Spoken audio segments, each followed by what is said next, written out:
Hello, everyone. How you guys doing today? My name is Fred Ely. I'm here with the Department of Cannabis Regulation and Compliance Enforcement Division. Today, we are bringing to you the non-retail compliance inspection. Uh, Today, you have speakers, and the speakers today will be Fred Ely. That's me. Hello. Aaron, you want to introduce yourself? Hello, my name is Aaron Washington. I am with the Department of Cannabis Regulations. I have been with the department now since 2018. I have now have completed close to 900 inspections, which includes pre-licensing inspections on the licensing side, compliance enforcement on the compliance side, joint inspections with LAPD and DCC, the Department of Cannabis Control as well. Fred, back to you. We'll go ahead and get this thing started. Yeah, how you guys doing, man? I've completed a little bit less than him, and so I won't really have my number be brought to shame. But we have had an opportunity. I am one of the lead compliance inspectors. Aaron is my partner, so we have an opportunity to go to all the non-retail compliance locations. And today, what we're going to do is try to bring you some of the issues that we've seen on site and some of the things that we want to make you guys aware of, so that you are in compliance and you guys also see some of the issues that are happening and ways that you can kind of resolve some of those issues on your own. Aaron, go ahead and kick it off, and then I'll catch in when you're ready. Can we get the next slide, please? All right, in today's agenda, we'll be going over the rules and regulations for all business. We'll touch a little bit on retail, cultivation, distribution and manufacturing, delivery, and if we have time, we'll try to jump in. We'll try to do as much as Q&A as possible. Can you get the next slide, please? Okay, so for all businesses in our rules and regulation, reg number 5A is where all our rules and regulations will be laid out for cannabis procedures. That includes management practices, requirements, prohibited activities, and that's for all commercial activities. The following slides will discuss compliance items that apply to non-retail cannabis activities, and a few of them will also touch on a few retail activities as well.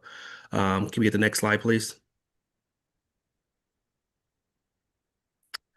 Whenever inspectors, whether it's DCR, DCC, LAPD, LAFD, says sanitation, whenever any agency come out to your business, we would like to see all your licenses, permits, and neighborhood liaison information in all one central location. In this example here, we show all the licenses and permits on a cork board. We have seen other locations that put them all in frames. However you want to arrange your licenses and permits, we do recommend that you have them all in one central location, not just for DCR, but again for all government agencies such as LAFD, LAPD, sanitation, DWS. It makes the process a lot easier for everybody to kind of do the inspection going forward. But DCR license, the DCR city license, our temporary approval. It's what we're looking for. Your DCC, which is your state license, is also what we're looking for. A police alarm permit, your neighborhood liaison information, your BTRC tax information, and then for some of your non-retail people who are engaged in those activities, we're looking for a weight master certificate as well.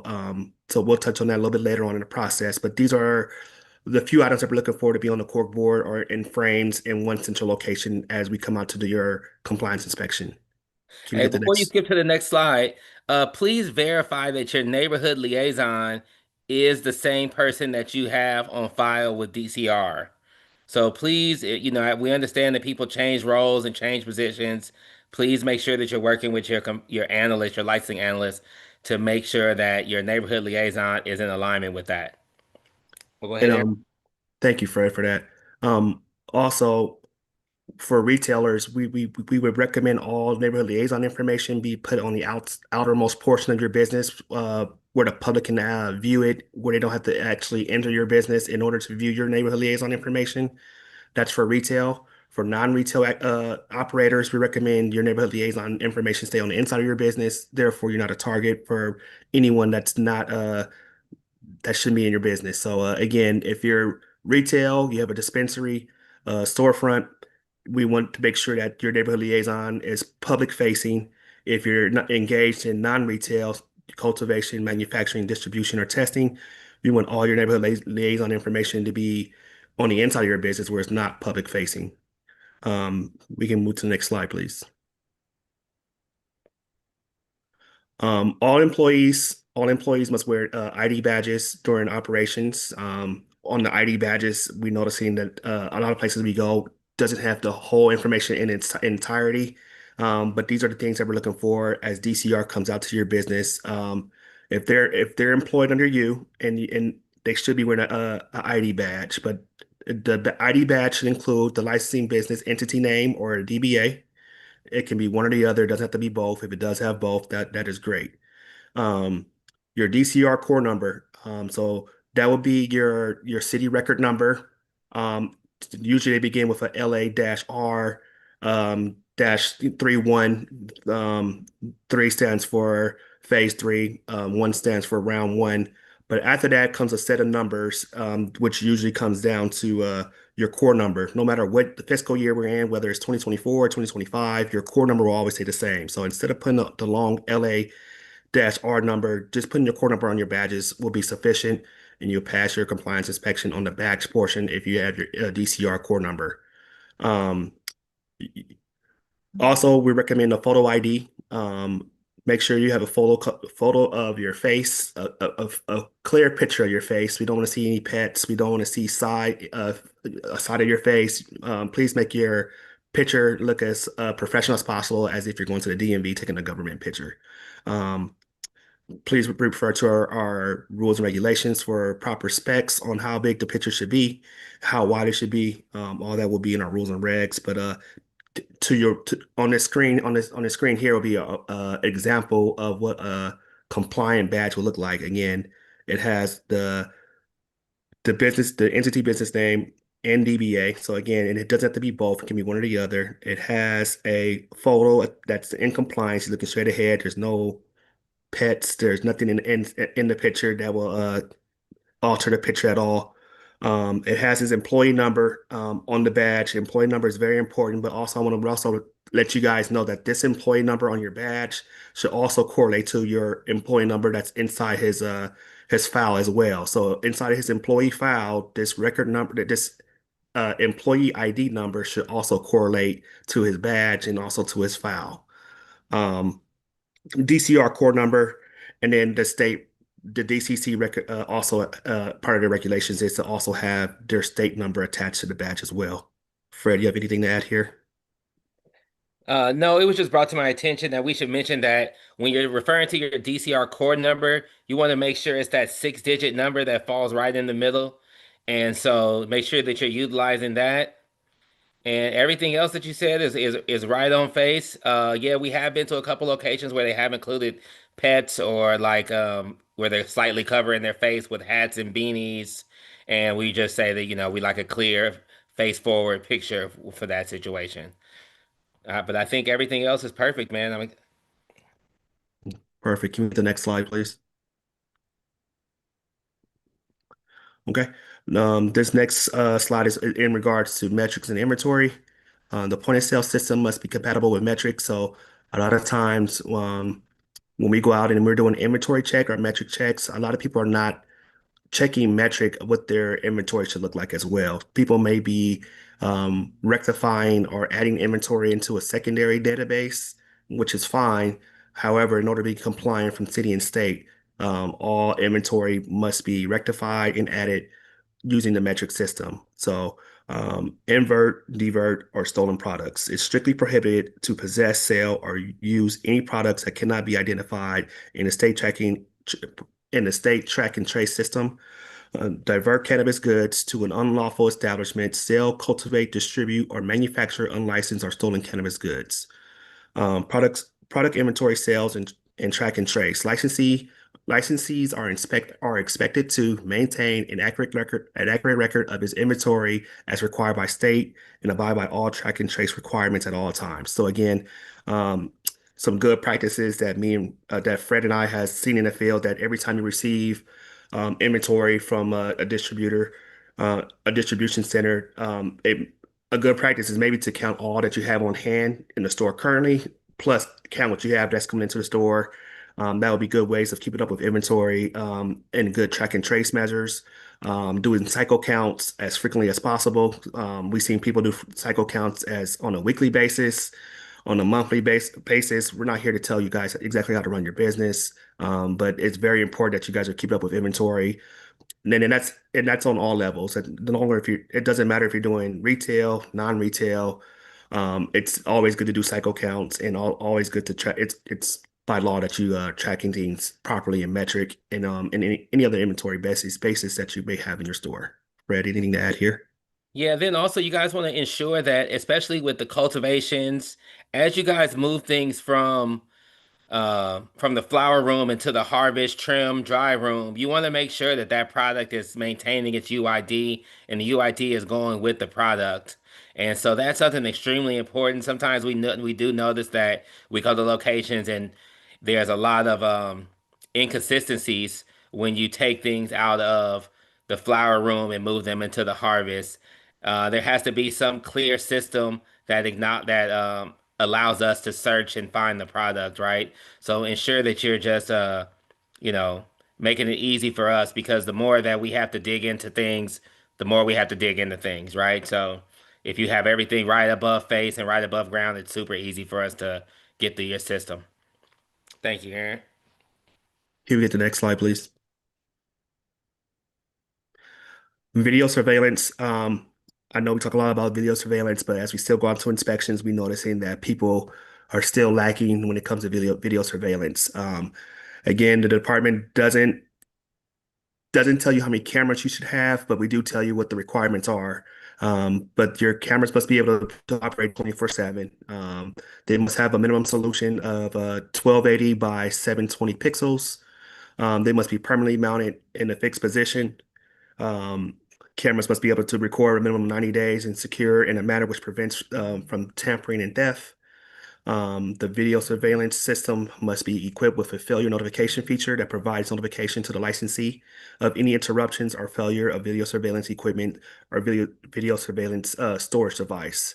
What we have noticed when we go out for compliance inspections that a lot of people have moved up into a 4K quality video surveillance systems, and the picture looks perfectly great. But one thing to remember, as you move up in quality and picture, it may take away from your storage as well. So we went to places and we noticed that pictures was great, but then it took away from them it took away the ability to hold 90 days storage on their DVRs. So I would recommend on a monthly basis, even a weekly basis, if possible, if need be, just making sure you go back into your DVR systems and making sure you do have 90 days of storage on your system. If you have more than 90 days, that's awesome. But the minimum requirements is that you have 90 days. A lot of people, they don't have 90 days and they don't know it until compliance inspectors are there to check for 90 days. Another thing, great practice is make sure the time, date are all corrected in the pictures. As time changes, whether we move forward or fall backwards, people update the time in their cameras, make sure the dates are dated properly. And do know when your cameras do go down, making sure that either yourself or if you have a security company, making sure that you guys are getting those proper warnings. A lot of times people cameras go down and never know until compliance inspectors are there. So keeping up with your video surveillance is very important. It keeps your business safe, keep your employees safe. Um, Video surveillance is very important to DCR and DCC. Fred, anything else to add here in this section? No, you're doing that was an amazing thing. And just make sure that you guys are securing this footage in a place that's secure in storage upon the regulation and code. It requires you to have a camera on that and in a secure and stored area. And what I'm referring to is your DVR where you hold your recordings at. Just make sure that's placed up in a secure area. Can we get the next slide, please? Okay, Fred, I will switch over to you, Fred. I'll let you take the lead from here. Okay, hey guys, how's it going today, man? This is some things that we really want you guys to hammer down, and I think hammering down on some of these things will really kind of help improve some of your internal business practices as well as be compliant. So what we're going to get right into is financial records and record maintenance. So what you see below is a list of some of the things that we actually require and can request during an inspection. Okay, so it says bank statements, sales invoices, receipts, tax records, and all records required.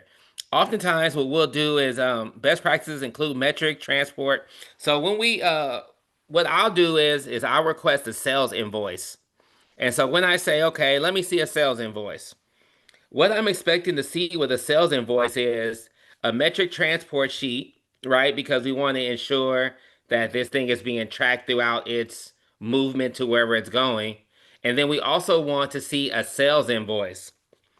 I think that a lot of cultivators and a lot of people in non-retail space are doing cash transactions. During the course of these cash transactions, it doesn't, not everyone is utilizing invoicing. And so you can see right here within the regulation, it is requiring sales invoices, okay? And so as you guys are building out your businesses, make sure that you guys are including sales invoice, metric transports, and if you could make a copy of the UID that is attached to that, that would make a complete set, right? So every person would provide me with that. That would be like the most complete way to track and ensure that this product is legal and it's moving through the marketplace. Let's go to the next slide.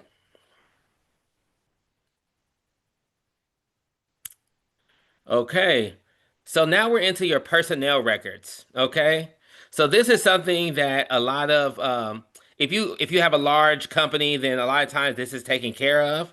But within some of the smaller companies, this is something that's overlooked, which is why we want to make sure that we're really pressing upon this topic. So licensees must maintain personnel records for a minimum of 7 years, right? And these personnel records should include an employee's full name, social security number, ID, date of hire.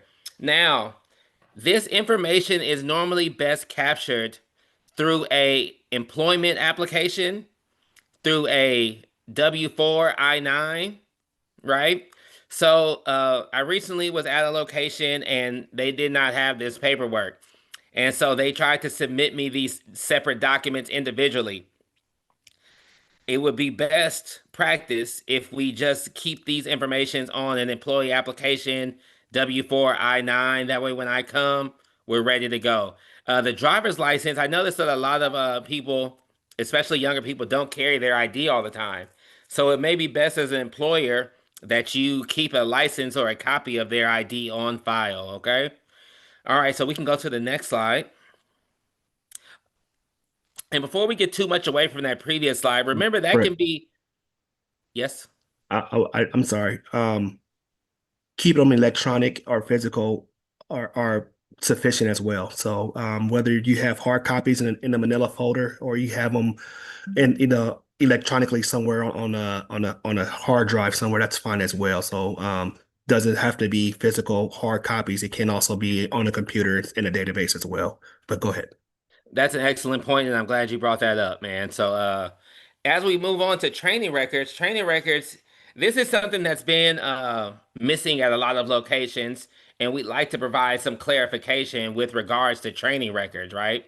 So, training records are not just relegated to your sexual harassment, workplace harassment type trainings.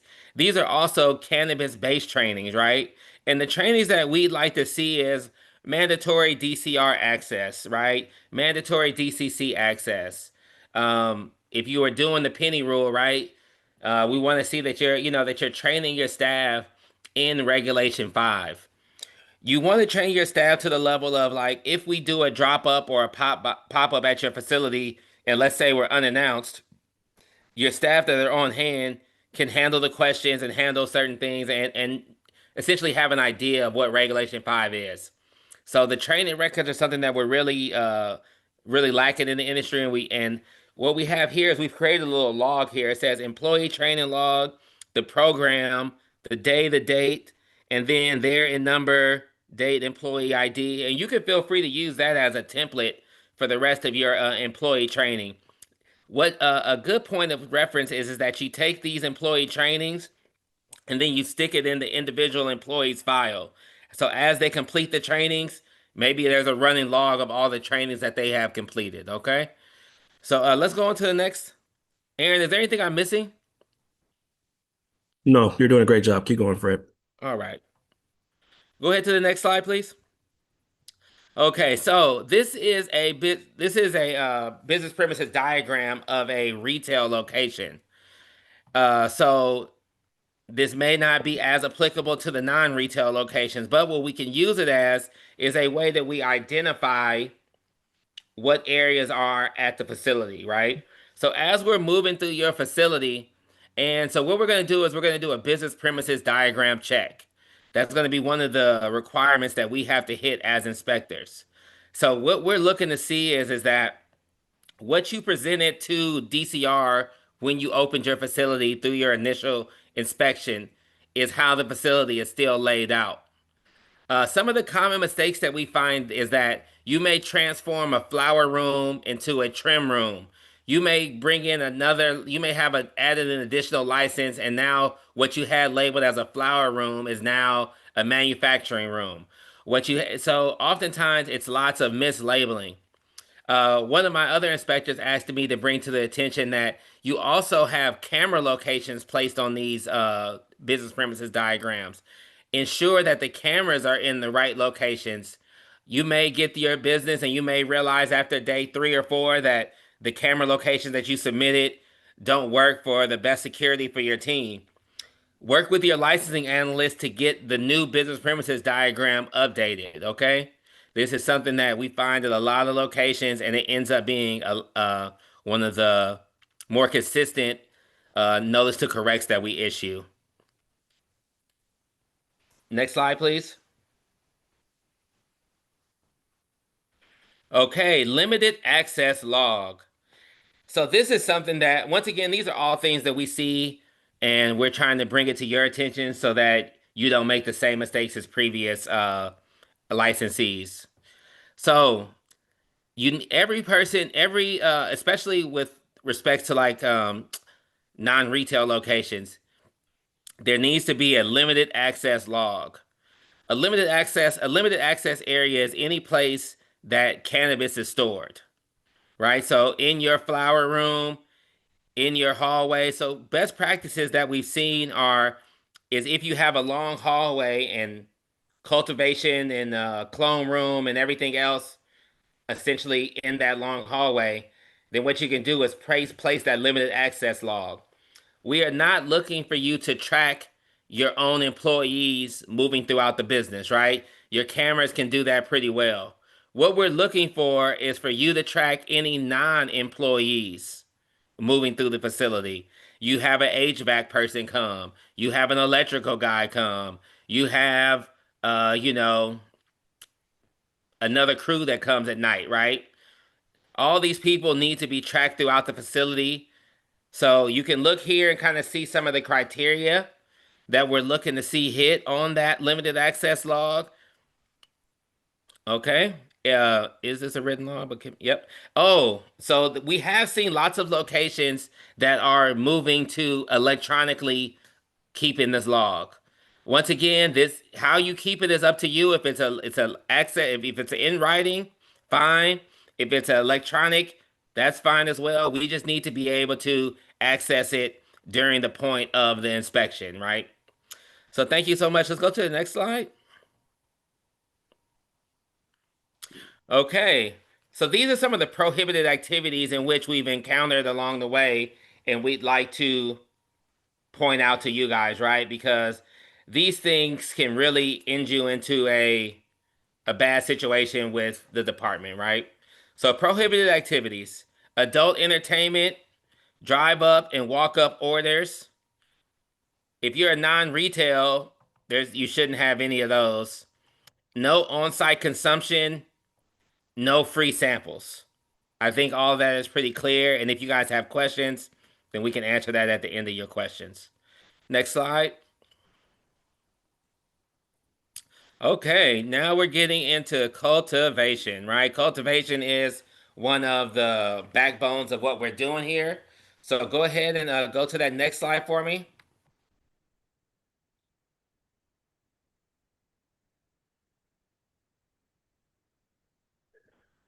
This slide is cultivation canopy I sizes. got you, big guy. I'm just I had to plug in my laptop. It was about to die. No worries. Okay, go ahead. You got it. Okay, so canopy sizes. Specialty indoor, you guys can see it all listed. Small indoor, medium indoor.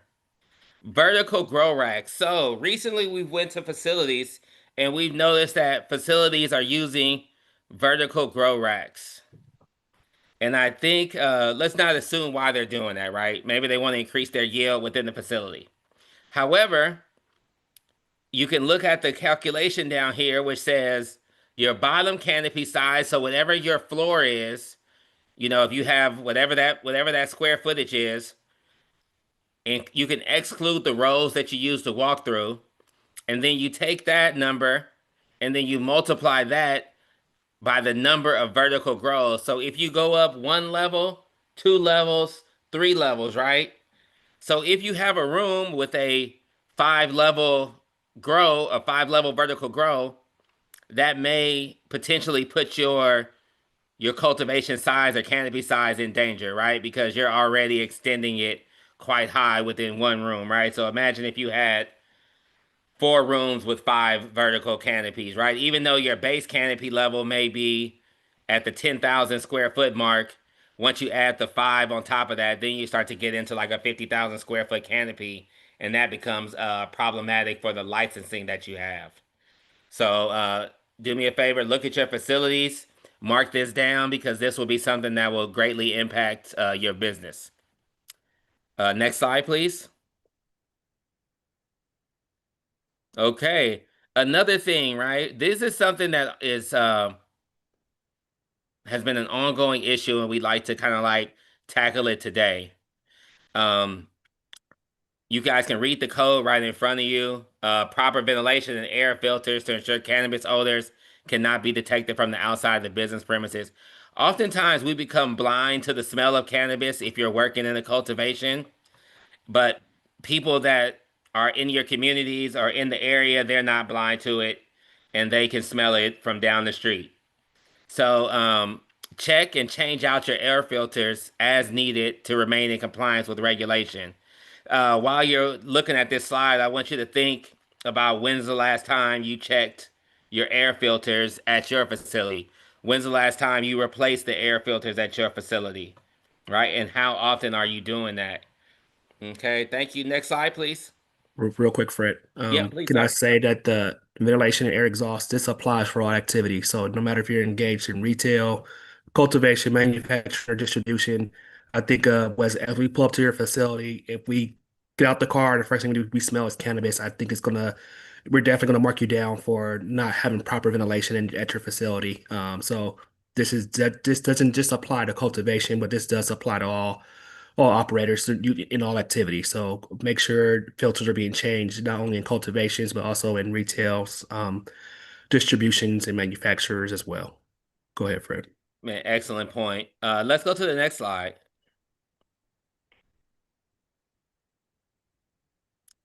Okay. Um, there's been some confusion regarding tagging.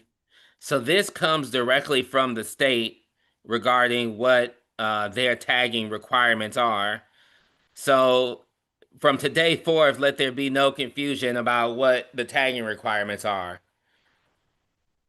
Clones come with the batch numbers on packaging. Immature plants, 1 metric tag per 100. This is super important. Use markers to determine the start and stop of a strain.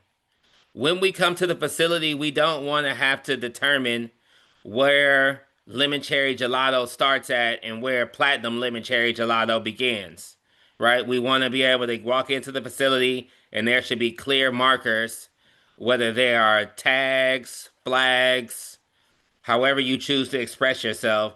We want to have clear markings. Flowered plants, individual UID tag for each plant.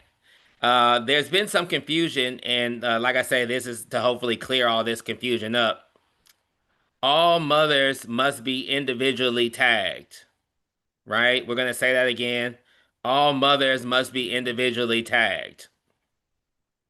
UID tags are required in dry rooms, trimmings, and must follow the related cannabis product every step of the process. As plants fall off, as you transition plants from the flower room into the harvest room, tags fall off, plants fall down. All of this needs to be captured, and a UID tag needs to be placed with those items. Next slide. Okay, so labeling rooms.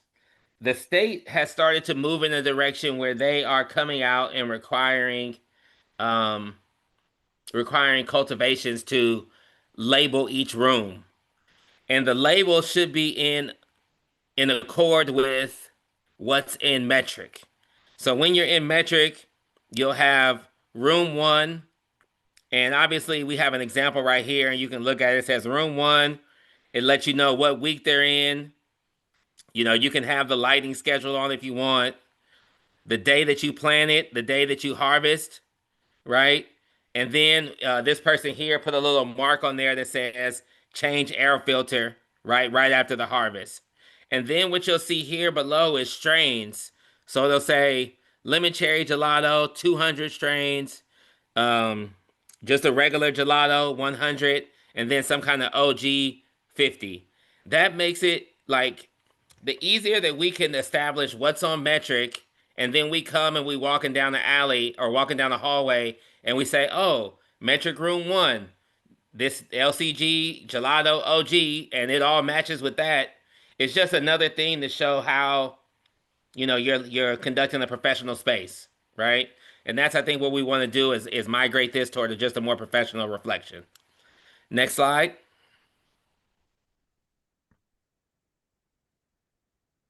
Next slide. Oh, there we go. Boom. All right. So cleanliness within a facility is something, especially when we talk about cultivation facilities, is something that we're really enforcing and emphasizing within the industry. So right here, what you can read is the property, right? Which includes the property includes all of your interior areas, right? So if you're spilling soil everywhere and you've got used plants all over the place or plants that you're no longer using or chemical bottles or whatever the little chemicals that you're putting into the product, if they're just like leaking onto the ground, it's these are all things that we should be keeping clean and keeping in a state of attractive condition, free of obstruction, trash, litter, and debris at all times, right? This includes your parking lot. This includes, your sidewalk areas. And then also, we do want to point out that with the pesticides, please adhere to the state rules and regulations regarding the use of pesticides. And speak with your testing lab regarding the impacts of adding pesticides during the flowering stage. We have had the opportunity to do a couple testing labs, and all the testing labs, regardless of whoever owns them, is saying, "Hey, look, there is a problem with people adding pesticides at this flower stage." So, guys, make sure that you guys are talking to your labs, understanding why you shouldn't do that, and how that's impacting your flower. Okay? Let's go on to the next slide, please. I think this is going to be you, Aaron. Okay. Excuse me. We're going to talk about distribution and manufacturing. Could we get the next slide, please? Distribution of inventory. Please place UID tags when applicable in inventory. This allows inspectors to quickly identify where products are located within your business. Manufacturing inventory, UID tags must stay with the product as it's moved throughout the whole facility. So as people are making pre-rolls, as people are white labeling, please make sure that UID tags are always attached with product. Financial records, keep the following records on hand for inspectors. Your testing records, any invoices, UID tags, metric transport slips. Can we get the next slide, please? Delivery. Me and Fred both are going to talk about delivery. We noticed that a lot of people are not doing delivery properly according to our rules and regulations. So delivery, we'll take our time and we'll make sure to cover delivery thoroughly as possible. And if guys have any questions, we'll be able to answer any questions at the end in regards to delivery. Can we get the next slide, please? All right, delivery receipts. Licensees must prepare a hard copy or electronic copy of delivery receipts for each delivery that includes the following. On your delivery Hold on one receipt, it should second, Aaron. include. Hold on one second. Hey guys, if you guys run a delivery business, it would be prudent of you to grab a delivery receipt that you currently have and try to match this up, right? Because this is the thing that like we go to 100 locations and 98 of them won't have it correct. Okay, so please take this opportunity while he's going through this and match receipt for receipt and see if yours is in alignment. Go ahead, Aaron. So your delivery receipt should include the following: your legal business name and license number, delivery employee name, your delivery employee name and their ID number. The person who packaged the employee who packaged the the the items for delivery and their employee number. Each customer, the customer name, and they also should have an assigned number attached to their name as well. Date and time of delivery requests, the delivery address, detailed description of the order, total amount paid during for the delivery, time, date, signature of customer who received the order. So again, legal business name and your license number, and that's your LADCR number, um, delivery employee name and their ID number, John Doe, employee 14, packaging employee name and ID number, Aaron, employee 15, customer name and assigned number, Fred Ely, um, customer XYZ. Yeah, customer number customer number XYZ. Yeah. 14, date and time of delivery requests, January 29th, 2026 at 1 o'clock. Um, Address 221 North Figueroa, Suite 1245, Los Angeles, California, 90012. Um, Detailed. detailed description of the order. Fred ordered 12 pounds. No, No, that's two yeah, pounds. Yeah, yeah. 2 pounds of let's just Cherry say gelato. Yeah. there you go. But make sure it's detailed. Make sure it has everything that needs to be there to describe the order. Total amount paid for delivery, time and date, a signature of when he received it. I think a lot of people miss that last step. People don't get signatures as proof of delivery. A lot of times that can cause huge confusion and it'd be your word versus the customer's word. So as your delivery driver is delivering, please make sure they're getting signatures of the customer of when they receive their order as proof of delivery. Yeah. Um, Fred, anything to add here? No, that's a great point. I mean, this is really this is something that we really want to drive home and really want to like reinforce to the delivery people that this is the standard. Like all of your receipts should be in compliance with state code. If you look at some of the fines and violations, like this could be a major point, right? So let's make sure that this is done correctly and that you're just logging in everything properly. If you have questions, always refer back to the regulations. Kiwi, Next slide, please. thank you. Oh, perfect. They included it. Yay. So, Um, this delivery will be receipts. Go ahead. Go ahead, big guy. this will be example of a proper delivery receipt and outlined of everything in red shows you what we're looking for. Um, there's no particular format that we're looking for. Just make sure it has all the proper things on the template that you see to the right there. Use this template to set up your own delivery receipts. Make sure customers are signing the receipt at the very bottom. Create a file to save the receipt so they are available upon request for all inspectors. Um, Hey, Aaron. I just want to stop and just admire this invoice for a while because this is the standard that I think would meet all the qualifications, right? So if you're out there and you are running a delivery business, I would take a second, screenshot, and make sure that your things are in alignment with this. can we get the next slide, please?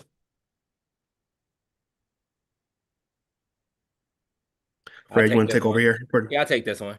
So this is a so delivery is obviously a complicated thing to do and to do it properly.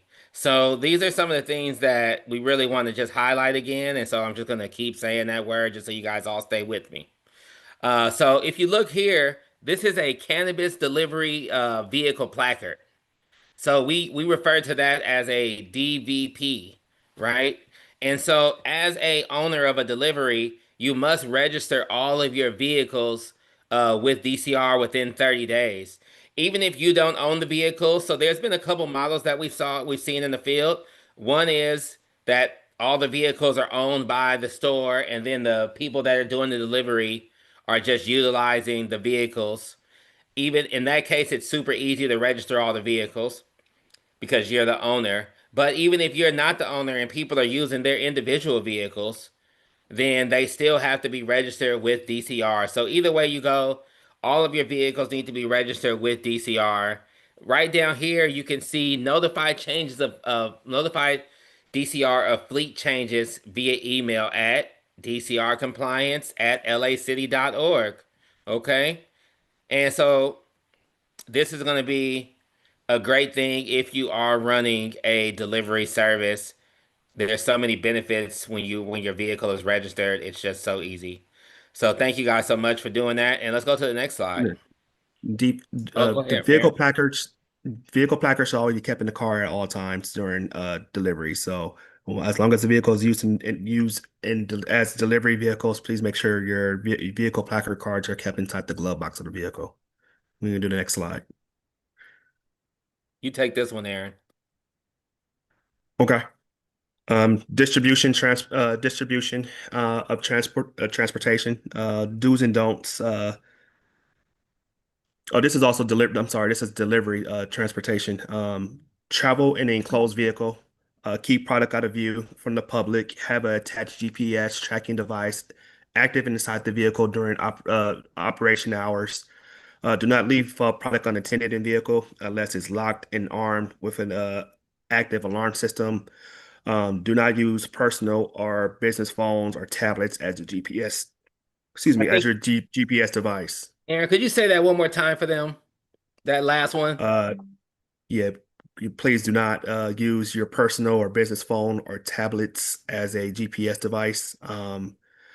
That again, we want to get away from things that can get stolen, damaged, things that can be used as diversion. So there are proper GPS devices used. We're not talking necessarily as navigation systems, but you want to look up GPS systems to track whereabouts of the vehicles and products. So very important not to use things as air tags, um, cell phones, tablets, things of that nature. Go ahead, Fred.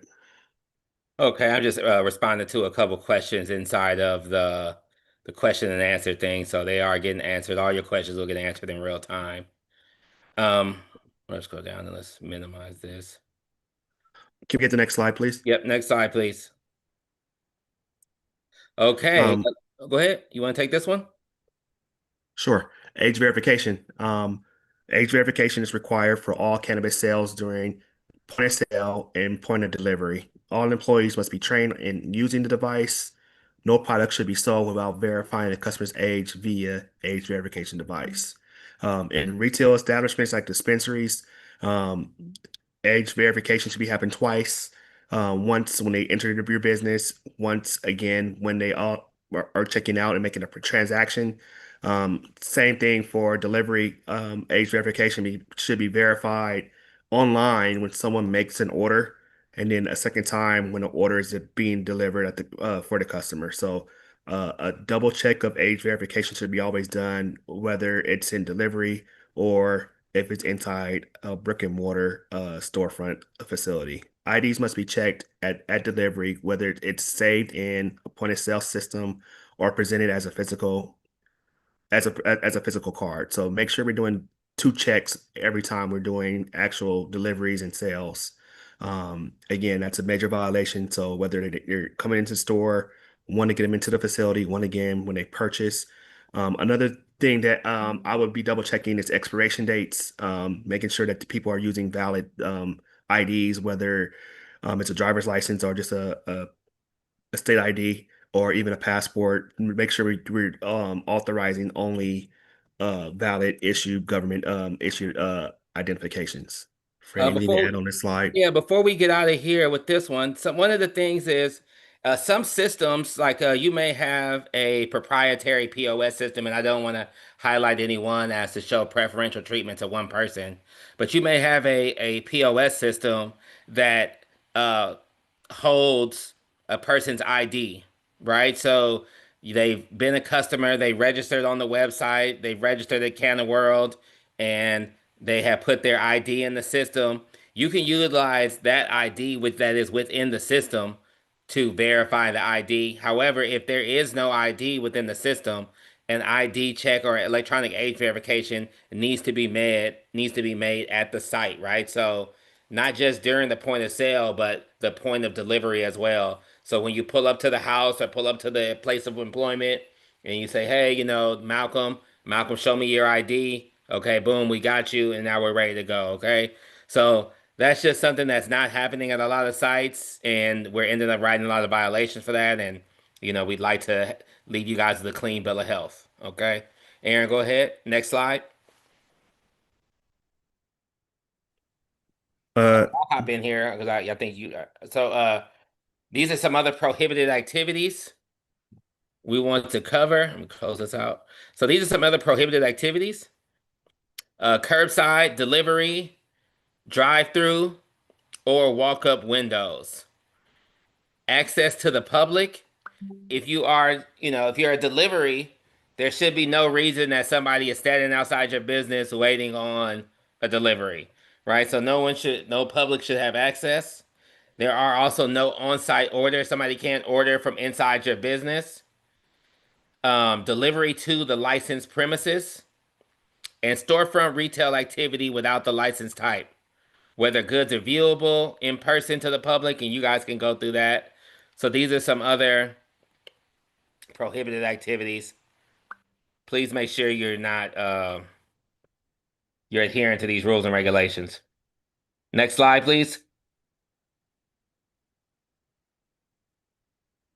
we have reached the end of our presentation, and we're going to answer a few questions for you guys. So I believe there was a set number of questions sent into our department, and we'll try to get to any other questions that was asked during our presentation.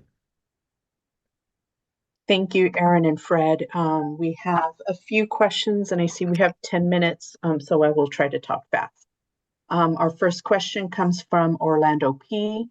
Is there a DCR and LADBS liaison contact? Dal Comora is the LADBS. I'm sorry, That's that'll be D. the public health. Yeah. We do not have a liaison In DBS right in now. building safety. But if you have an issue with DBS, you can work with our Rocky Wiles, and if there are certain things that you need, then she can work to help you and assist you in that process. Okay, next question. Next question, also from Orlando. Do we have to pay for additional plans for the county? That would be a county question. I don't think that we could best answer that question. Aaron? I would agree. Reach out to the county and find out uh, what other things are you be maybe responsible for, and they'll be able to best answer your question for you.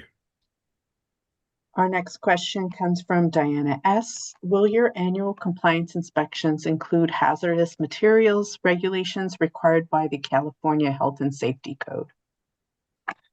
Our Uh, compliance inspection will only include things that are in Reg 5, and that's under the DCR purview, excuse me. Um, Anything that's hazardous, that's above our pay grade, we'll reach out to other government agencies and lead you that direction. But we're only going off of what our rules and regulations for DCR is.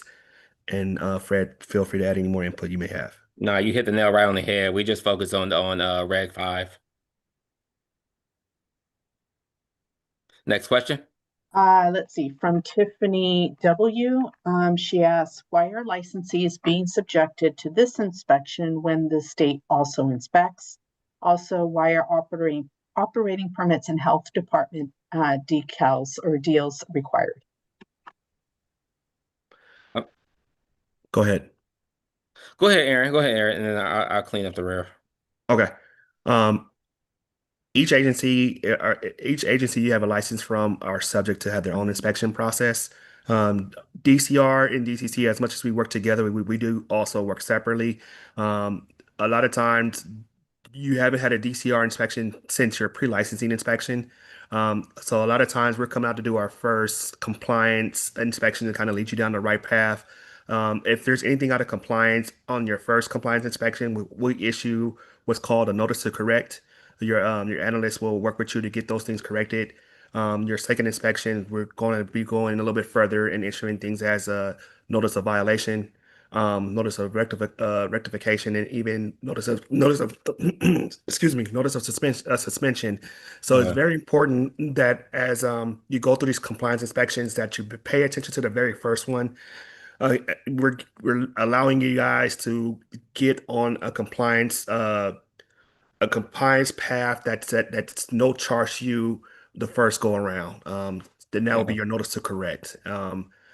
People who don't take the notice to correct very seriously can lead down some paths that you don't want to go down.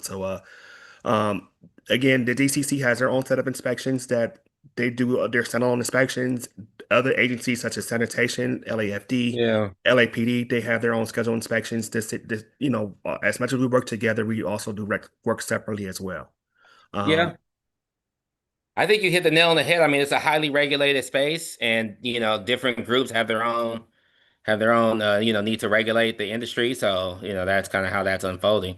I can hope that you satisfies our question. can you ask the second half of the question again, please? Sure. The second part was why are operating permits and then health department decals required?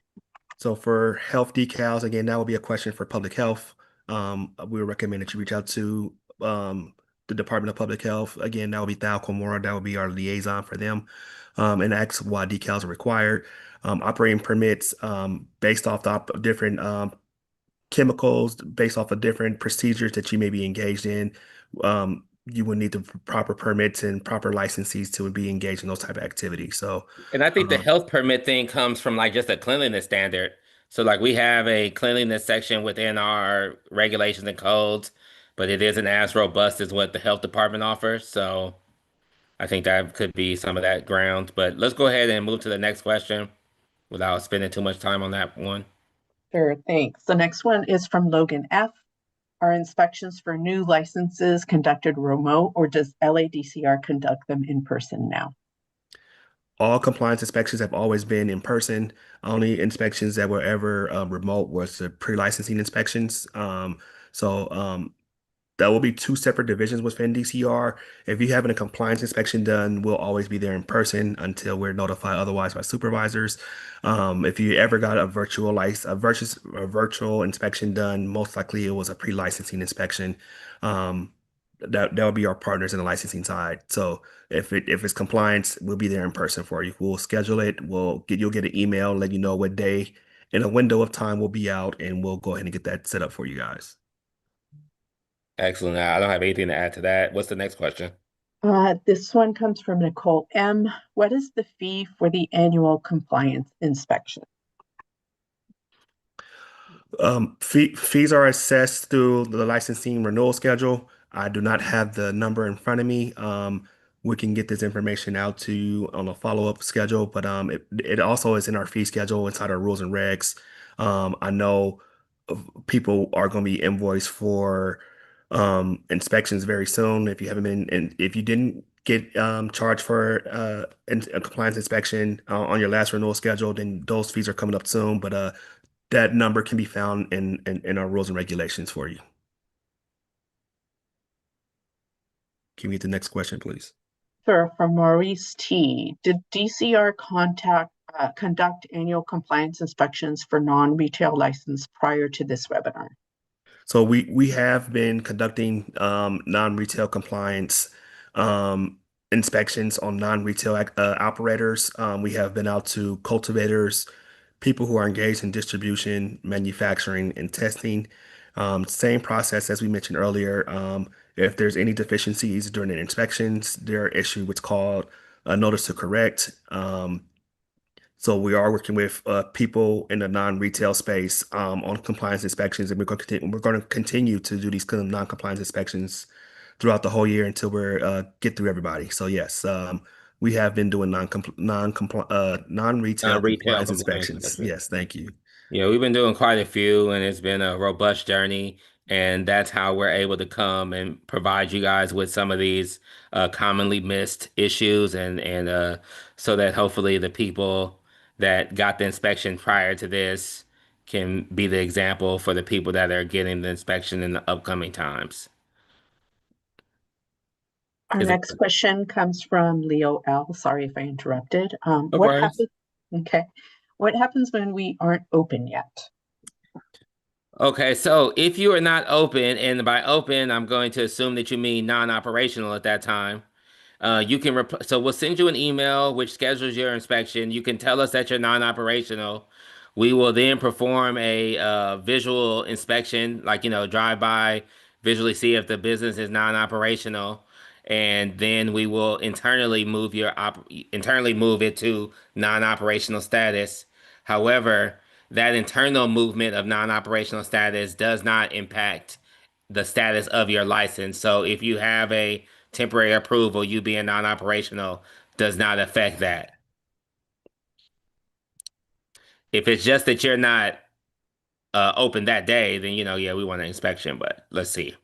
So any other questions? We do.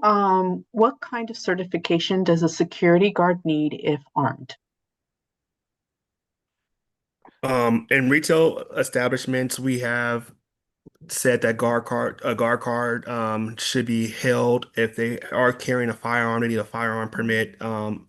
S- And it's um, important that that firearm matches what they're carrying, right? So if they are firearm and they're registered for a 9, a 40, and we get there and they have an assault rifle, well, there goes a problem, right? So it needs to be everything needs to be in alignment with that guard card. I'm sorry, Aaron. no, you're good. All right. We have one final question before we sign out. It comes from Jody. And they're asking about batches. So immature plant batches need to be visually separated by strain instead of batch, or which takes priority, DCC told us, by batch UID. Yeah, that would be the same thing as confirmed in the earlier webinar. So if you're buying clones, they are separated by batches. And they're have a batch number. Anything that's immature plants, one strain there'll be one tag per 100 plants for one strain. As they go into flowering rooms and start to flower, it's one tag per plant. Mother plants should have Yeah. one tag per plant as well. So I I think some what happens people is I'm sorry, go go ahead. ahead, Fred. Go I ahead, think Fred. what happens is like they're during clone phase, like it's the batch ID. But then once you start to move that into like your veg room or your flower room, then that's when we're gonna look for the more accurate tagging, right? So, just think about that. Real quick, can we circle back to Nicole M's question in regards to what is the fees for annual compliance inspection? Um, for the 2026 renewal cycle, DCR will utilize grant funding to provide partial fee waivers to social equity businesses to cover a portion of the cost of the annual compliance inspection fee. The partial waiver will result in social equity applicants paying the previous rate of 2468 rather than the current rate of $4,027. So, um, if you're again, um, partial fee waivers will be in result for SEP applicants. You'll pay the previous rate of the 2468 rather than the current rate of $4,027. Just to help out Nicole M and get her some clarification. Thanks, guys. That was the final question. Okay. Perfect.